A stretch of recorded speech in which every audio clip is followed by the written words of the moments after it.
Jason Jiménez. ¿Qué pasó en las 48 horas antes? La verdad, una avioneta pequeña despega de una pista rodeada de montañas. Apenas unos segundos después, no logra tomar altura. Hace un giro extraño, casi completo, y desaparece detrás de una hilera de árboles. En cuestión de instantes, 6 vidas se apagan ahí, incluyendo la de uno de los más grandes nombres de la música popular colombiana. Pero esta historia no empieza en ese instante. Empieza 48 horas antes, cuando ni siquiera él sospechaba que estaba viviendo los últimos días de su vida. Hoy vas a descubrir exactamente qué hizo Jason Jiménez en cada una de esas horas finales. Vas a conocer la decisión de última hora que cambió la ruta de ese avión. Vas a escuchar sobre el sueño extraño que él mismo contó días antes y que nadie tomó en serio. Vas a saber cuál fue el último mensaje público que dejó pocas horas antes de embarcar. Y al final de este video, vas a entender por qué los investigadores todavía hoy no logran explicar por completo una segunda decisión tomada en los últimos minutos de ese vuelo que cambió todo. Esta es la verdad sobre las últimas 48 horas de Jason Jiménez. Y si todavía no te has suscrito al canal, hazlo ahora. Presiona el botón de suscripción y activa la campanita. Aquí hay investigación. Cada video que lanzamos vas a ser el primero en saberlo. Faltaban exactas 48 horas para la tragedia y todo parecía absolutamente normal. Era viernes, 9 de enero de 2026, y la avioneta que llevaría a Jason Jiménez y a su equipo por los cielos de Colombia acababa de salir de mantenimiento. Los mecánicos habían cambiado piezas en el motor izquierdo de la aeronave, una Piper Navajo, incluyendo anillos de 3 cilindros y los magnetos del motor. Para garantizar que todo estuviera en orden, la aeronave pasó por un vuelo de prueba, despegando del aeropuerto Olaya Herrera, en Medellín, con 4 personas a bordo. El sobrevuelo, hecho rumbo al nororiente, no registró ninguna novedad técnica. El avión estaba, según todos los reportes oficiales, en perfectas condiciones de vuelo. Esa misma tarde, la aeronave llegó a Paipa a las 5:53, después de haber despegado desde Bogotá. Mientras tanto, Jason Jiménez seguía con su rutina de trabajo, ajeno por completo a lo que se avecinaba. Había llegado a Paipa, en Boyacá, procedente de Medellín. Y hacia las 4:10 de la tarde, fue recibido por Rodolfo Alexander Monroy Quevedo, el conductor que lo acompañaba desde hacía años en sus viajes de trabajo por la región, y que después sería una de las voces clave para reconstruir esas últimas horas. El plan inicial era sencillo: aterrizar en Guaymaral, dejar ahí a la familia del cantante y seguir después hacia Boyacá junto con el equipo. Pero, como pasa tantas veces en el afán de una agenda de conciertos, los planes cambiaron a última hora. Decidieron seguir directo a Paipa, mientras la misma aeronave regresaba a Guaymaral para dejar a los familiares y recoger al resto del equipo de trabajo. Fue ahí, en ese pequeño aeropuerto, donde ocurrió el último encuentro entre Jason Jiménez y su esposa, Sonia Restrepo.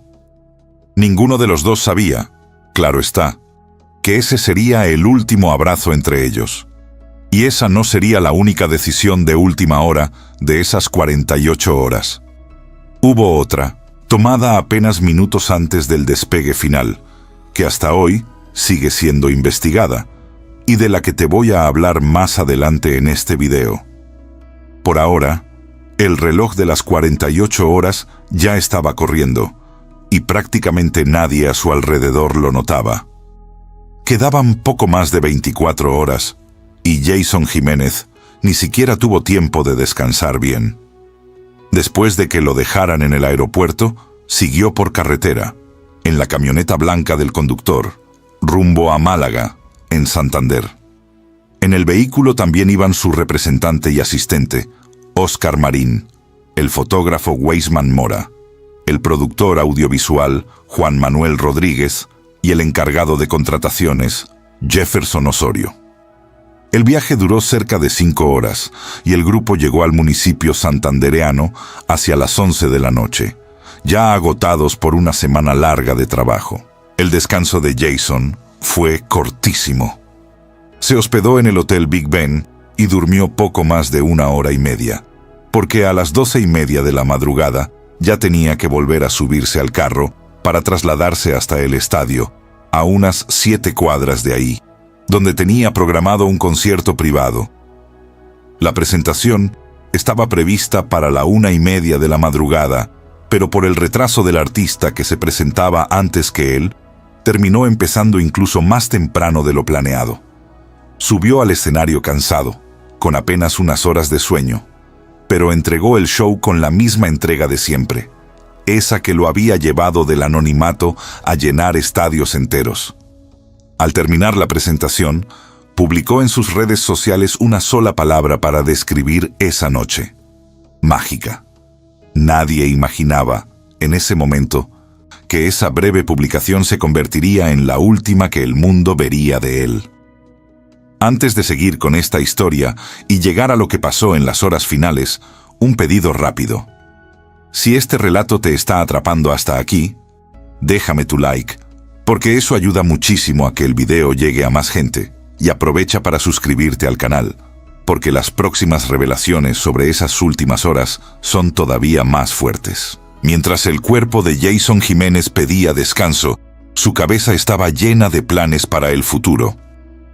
Cerca de un día antes del accidente, le envió un audio a su productor musical, Georgie Parra, contándole lo entusiasmado que estaba con los nuevos proyectos que pensaba lanzar en 2026. En la grabación, hablaba de que tenía mucha música guardada, muchos planes, muchas cosas en la cabeza, y que ya era hora de empezar a ejecutarlos, con la gratitud que siempre lo caracterizaba en sus mensajes. Era la voz de un hombre pensando en todo el año que tenía por delante, sin imaginar que no le quedaban más que unas pocas horas de vida. Pero había algo más que inquietaba a quienes estaban cerca de él.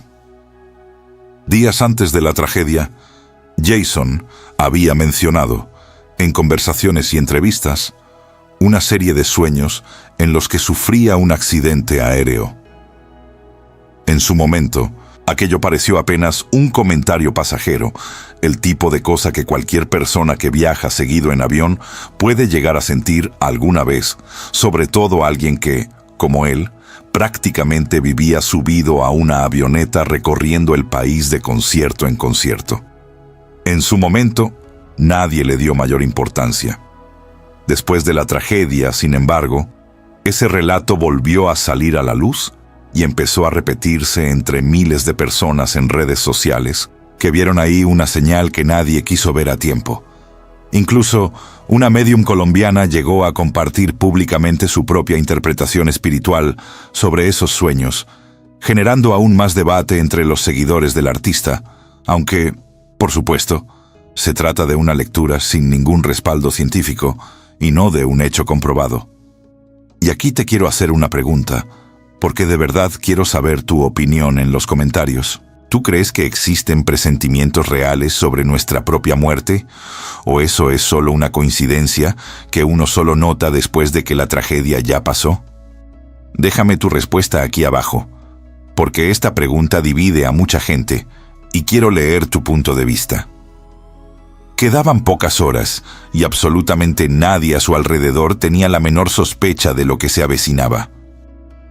Era sábado, 10 de enero de 2026. Después de la presentación en Málaga, Jason Jiménez y su equipo regresaron al aeropuerto Juan José Rondón, en Paipa, para seguir viaje rumbo a Medellín, donde tenía otro compromiso esa misma noche. El avión que los llevaría era la misma Piper Navajo que había pasado por mantenimiento 2 días antes, con matrícula N325FA, una aeronave de propiedad del propio artista, que usaba desde hacía tiempo para cumplir su intensa agenda de conciertos por todo el país.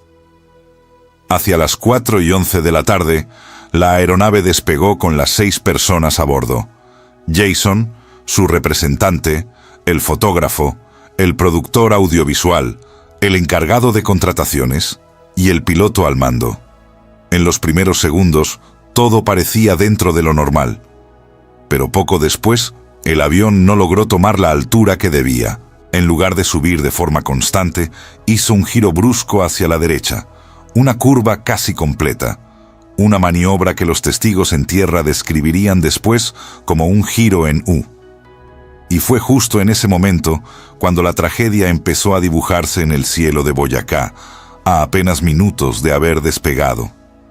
Lo que viene ahora es difícil de contar, pero es importante que conozcas la verdad, porque así lo relataron los testigos presenciales. Un campesino que trabajaba en una finca cercana a la pista vio el avión volando bajo, haciendo ese giro extraño. Según su relato, apenas después de la curva ya se escuchó un primer estruendo, y de ahí en adelante vinieron más golpes, hasta que la aeronave quedó completamente inmóvil, a menos de 2 kilómetros del final de la pista. El campesino soltó la máquina de fumigar que llevaba y corrió a tratar de ayudar. Pero cuando llegó cerca, el avión ya estaba en llamas.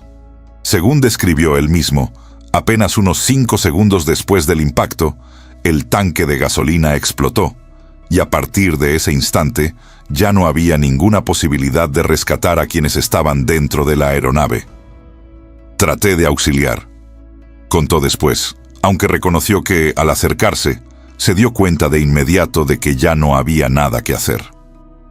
Poco después, la policía y unidades de defensa civil llegaron al lugar con refuerzos, pero la tragedia ya estaba consumada. Ahí murieron 6 personas. Jason Jiménez, su representante Óscar Marín, el fotógrafo Weisman Mora, el productor audiovisual Juan Manuel Rodríguez, el encargado de contrataciones Jefferson Osorio y el piloto, capitán Fernando Torres Rojas, quien tenía todas sus licencias vigentes, certificado médico válido y más de 1.650 horas de experiencia de vuelo acumuladas. La noticia se regó rápidamente por toda Colombia y en cuestión de horas, políticos, colegas de profesión como Johnny Rivera y millones de fans empezaron a lamentar públicamente la pérdida de uno de los más grandes nombres de la música popular del país. El equipo de trabajo del propio artista publicó un comunicado que decía que no solo se despedían de un artista, sino de un hijo, un hermano, un ser humano lleno de sueños y coraje, que había transformado su historia en una fuente de esperanza para miles de personas. Antes de seguir con la siguiente parte de esta historia, donde vas a entender quién fue realmente el hombre detrás de esta leyenda, déjame también tu like en este momento, porque eso de verdad hace la diferencia para que esta historia llegue a más gente. Y comparte este video con alguien que también seguía la carrera de Jason Jiménez. Para entender el tamaño de esta pérdida, hay que devolverse bastante en el tiempo, mucho antes de los escenarios llenos y de los himnos que sonaron en tantas fiestas por toda Colombia. Jason Orlando Jiménez Galeano nació en Manzanares, Caldas, el 26 de julio de 1991. Sus padres enfrentaban problemas serios de alcoholismo y su infancia estuvo marcada por la inestabilidad desde muy temprano. Todavía en la adolescencia, se mudó con su papá y su hermana a Bogotá, la capital, siguiendo la sugerencia de la entonces pareja de su padre, quien terminaría abandonándolos apenas una semana después de la mudanza, dejándolos solos en una ciudad completamente nueva para ellos. En la capital, Jason empezó a trabajar en Corabastos, la principal central de abastos de Bogotá, desde los 14 años, mientras intentaba, en los ratos libres, componer sus primeras canciones. Fue una etapa durísima, de esas que marcan a una persona para siempre. Enfrentó problemas de adicción a las drogas, al punto de sufrir un derrame cerebral siendo todavía joven, y llegó a cumplir una condena en detención domiciliaria después de involucrarse con la delincuencia. El alcoholismo, que ya venía de familia, también lo acompañó por un tiempo.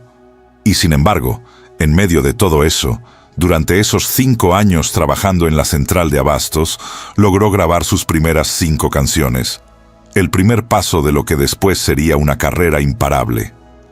A los 17 años, decidió dedicarse por completo a la música. Su primera canción comercial, titulada Te deseo lo mejor, lanzada en 2013, hizo parte de su álbum debut, Con el corazón, volumen 1. Un año después llegó ¿Por qué la envidia?, sencillo que formó parte de su segundo álbum. De ahí en adelante, la historia cambió por completo de rumbo. Compuso más de 70 canciones a lo largo de su carrera y lanzó 8 álbumes, convirtiéndose en una de las voces más respetadas de la música popular colombiana. Un género que mezcla el alma de la ranchera mexicana con la tradición musical del eje cafetero, esa misma región donde él había nacido. El gran salto llegó en 2018, con la canción Aventurero, que superó los 400 millones de reproducciones y estuvo más de 20 semanas seguidas en los primeros lugares, convirtiéndose en un verdadero himno de la música regional colombiana. Su carrera siguió creciendo con canciones como Guaro, Vete, Maldita Traga y Tu Amante, esta última llevándolo en 2021 a entrar por primera y única vez a la lista general Latin Airplay, además de ubicarse en el puesto 16 del ranking regional Mexican Airplay. Ese mismo año, también se sentó como jurado en el programa musical Yo Me Llamo, de Caracol Televisión, consolidando su lugar como una de las figuras más reconocidas del entretenimiento colombiano, más allá de los escenarios de conciertos. En 2024, se convirtió en el primer artista del género en agotar boletería para un concierto en solitario en el Movistar Arena, en Bogotá, repitiendo la hazaña 3 veces seguidas y reuniendo a más de 40.000 fans apasionados, algo que ningún otro artista de música popular había logrado antes. Al año siguiente, fue todavía más lejos. Se convirtió en el primer artista de la música regional colombiana en llenar solo el Estadio El Campín, en Bogotá. Un sueño que ya estaba pensando repetir, con un segundo concierto programado para finales de marzo de ese mismo año, dentro de lo que había bautizado como Mi Promesa Tour.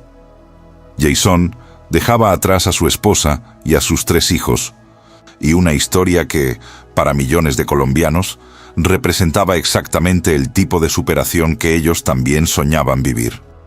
Salir de la pobreza extrema, enfrentar sus propios demonios y llegar a la cima a través del trabajo y de la música, sin haber olvidado nunca de dónde venía. En los días siguientes a la tragedia, una pregunta dominó por completo a Colombia. ¿Qué fue, en últimas, lo que causó esa caída? La Dirección Técnica de Investigación de Accidentes de la Aeronáutica Civil, Aerocivil, abrió una investigación oficial, en conjunto con el Ministerio de Transporte y la Fiscalía General de la Nación. En un primer momento, las autoridades incluso llegaron a manejar versiones contradictorias, indicando que la aeronave no había logrado despegar y que el choque se había dado en tierra. Sin embargo, el director de la Aeronáutica Civil, Luis Martínez, confirmó poco después que el avión sí llegó a volar por algunos minutos antes de caer. Semanas después, llegó el primer informe preliminar. Según el documento, la aeronave perdió altura justo después de despegar en Paipa y golpeó el terreno con un ángulo elevado. No había ninguna evidencia de fuego durante el vuelo, ni de fallas identificables en los motores antes de la caída, lo que descartó una de las primeras hipótesis que circulaban en redes sociales. Testigos citados en el informe afirmaron que el avión llegó a impactar el suelo y rebotar antes de detenerse por completo, sin que hubiera indicios de volcamiento, y que la parte baja de la aeronave, con una curvatura hacia la izquierda, fue la primera en golpear el suelo. Un experto en aviación consultado sobre el caso explicó que el patrón observado en los videos captados por testigos es compatible con lo que se conoce como pérdida de sustentación, cuando el ángulo del ala respecto al aire se vuelve demasiado alto, haciendo que el flujo de aire se separe y la aeronave pierda la capacidad de subir. Algo que suele pasar justamente en los primeros instantes después del despegue, cuando la velocidad y la potencia del avión todavía son críticas, y que, según sus palabras, fue una muerte horrible para quienes iban a bordo. Y aquí está esa segunda decisión que te mencioné al comienzo de este video, la que hasta hoy sigue generando debate. Entre las imágenes que circularon después del accidente, hay una en particular que causó enorme controversia. Un registro donde se observa al piloto usando su teléfono celular durante los instantes previos al despegue. La investigación oficial confirmó que existen múltiples registros audiovisuales de ese momento, que están siendo analizados con detalle para verificar si, en efecto, corresponden a los instantes que precedieron al accidente, y si esa distracción pudo haber jugado algún papel en lo que vino después. Es importante decirlo con claridad. Hasta el día en que se hizo este video, no existe una conclusión oficial y definitiva que confirme esa hipótesis. Es apenas una de las líneas que las autoridades siguen investigando, junto con la posibilidad de una falla técnica y la de un error humano durante el despegue. Si quieres seguir de cerca las próximas actualizaciones de esta investigación y de otras historias como esta, este es el momento ideal para suscribirte al canal y activar la campanita de notificaciones, porque en cuanto salgan novedades sobre el caso, vas a ser de los primeros en enterarte. La historia que acabas de conocer empezó 48 horas antes de un final que nadie vio venir. Un hombre que vino de una infancia marcada por el dolor, que trabajó en una central de abastos para sobrevivir, que enfrentó adicciones y prisión, y que, aún así, construyó una de las carreras más admiradas de la música popular colombiana, vio su trayectoria interrumpida en segundos, en un cielo que cruzaba desde hacía años, sin imaginar que ese sería su último vuelo. En los días que siguieron a la tragedia, una ola de homenajes tomó a toda Colombia. Colegas de profesión, políticos y millones de fans se despidieron públicamente del artista. El equipo organizador anunció, incluso, que el concierto que Jason planeaba dar por segunda vez en el estadio El Campín se realizará como un homenaje a su legado artístico, buscando cumplir, aunque de otra forma, ese otro gran sueño que él no alcanzó a hacer realidad en vida: volver a llenar ese estadio. Queda entonces una última reflexión. La vida de Jason Jiménez muestra qué tan corto puede ser el tiempo que tenemos, más de lo que uno se imagina, y cómo los planes que hacemos para el futuro conviven, todo el tiempo, con una fragilidad que preferimos no ver. Él estaba pensando en música nueva, en giras, en un segundo concierto histórico, sin saber que el reloj de su vida ya estaba corriendo hacia el final. Y aquí te dejo la pregunta que quiero hacerte. Si supieras que solo te quedan 48 horas de vida por delante, ¿qué harías diferente? Déjame tu respuesta en los comentarios, porque de verdad quiero leer qué piensas sobre esto. Si este video te tocó de alguna forma, déjame tu like, compártelo con alguien que también necesita escuchar esta historia y suscríbete al canal para seguir las próximas historias como esta. Gracias por acompañarme hasta aquí.